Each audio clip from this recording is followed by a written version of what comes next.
Hello, this is John Kvale, and this is our Q1 2024 newsletter. I'm going to have a fancy new intro. We've been rainy and overcast, so I'm outside. This is on a Sunday before I do the post. You'll notice this is all clear again. I'm in between quarters on our local sports team. I'm going to go, we're still learning the new website, but I'm going to first push myself over in the corner. Hello, here we are.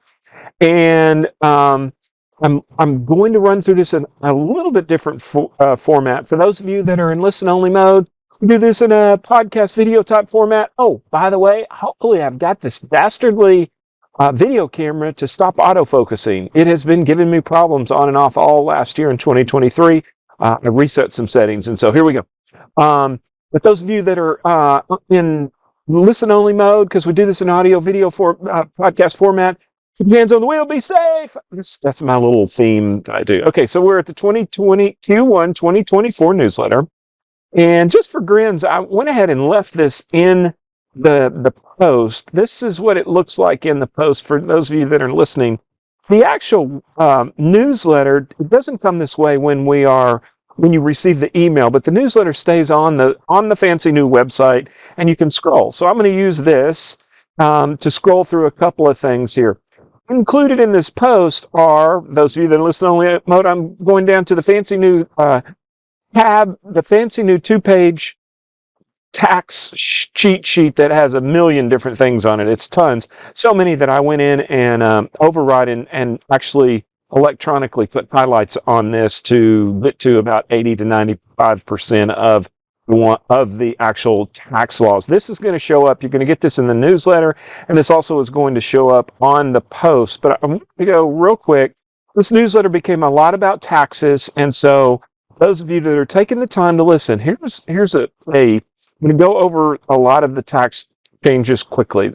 Looking at the newsletter, and now we go to a couple of things. 2 years ago, when Secure Act 2 came out, the 529 funds were going to be allowed to switch to Roths. Yeah, they are, but the answer is they're only going to be allowed to do the maximum Roth amount, which is around $7,000. It'll take forever to do that. So don't overfund. Bottom line, don't overfund to 529.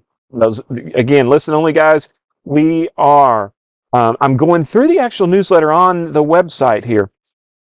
Required minimum distribution, it appears that what turned out to be the 10-year rule, again, which was implemented several years ago, the 10-year empty rule is now the 10-year empty rule, but we're having to take distributions each year during those 10 years. Not only that, but you're going to have to take them at the descendant, the person who passed away, their age. More to be done on this, but I have it through good authority from my IRS folks that this is very likely going to be implemented this year. There's one other more complicated. I'm going to leave that one alone. Another thing is there was a 401k Roth mandate based on certain incomes that were punted this year. Those are the main things on the tax.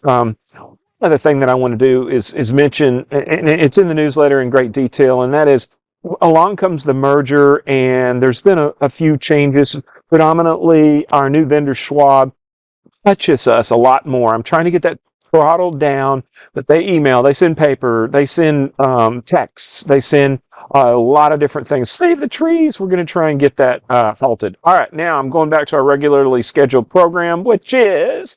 Here we're going to go through the first page of the tax cheat sheet, the second page of the tax cheat sheet.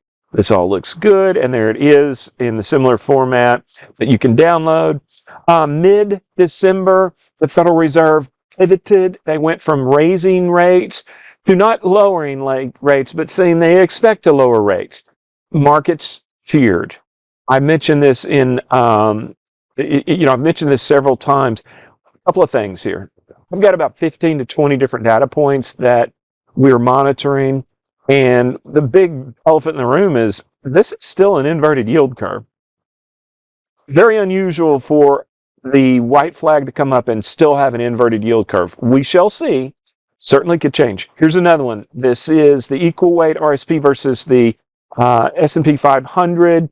And what we've had is a very dramatic concentrated position, and that's what this is expressed as. Generally, you see this goes from high left to low right, and when it spikes up like it has here recently, that means just a select few players are participating.